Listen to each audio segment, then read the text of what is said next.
For today's video mga Kasi Hunters, we're going to explore the trending seafood destination in Catarman, Liloan, Cebu. Short trivia muna tayo. Ang Catarman, Liloan, Cebu ay isang bayan sa lalawigan ng Cebu, Philippines. Ito ay kilala sa kanyang magandang baybayin, mga masasayahing tao at sariwang seafood. Have you heard it right? There's an overload seafood market sa baybayin na dito mo lang masaksihan. Kaya kung gusto mo ng sariwang seafood na maraming pagpipilian, this is the best spot for you. Name it all. Octopus or pusit, swake ang preskong isda, pasayan or shrimp, talaba, kinason, guso, alimasag, saang, isda, pansat, alimango, squid, lambay, and more. Before this travel, I already researched and seen a lot of review about this place.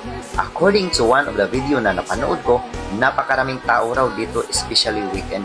Kaya, we left home early para hindi kami ma-stuck sa traffic at para makapag-parking kami din ng maayos. To my surprise, madaling araw pa lang, libu-libong tao na ang dumagsa at nagtipon-tipon sa baybayin ng Bunbon, Barangay Catarman, Liloan, Cebu na gustong bumili ng fresh seafoods. You can also rent tables and chairs for 150 pesos para komportable ang kainan. Nung nag-low tide na, people quickly gathered in the sea area with chairs and tables.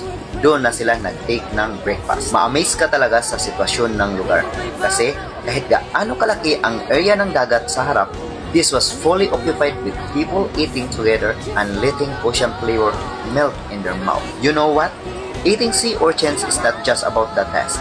It's an experience. Dito ko rin na-discover kung paano kainin ang swaki. Just scope out these creamy substance straight mula sa shell at isawsaw mo sa nakaasim na suka or add a squeeze of calamansi at hayaang matunaw ang lasa ng karagatan sa iyong bibig. I swear, it's pure magic. But wait, there's more.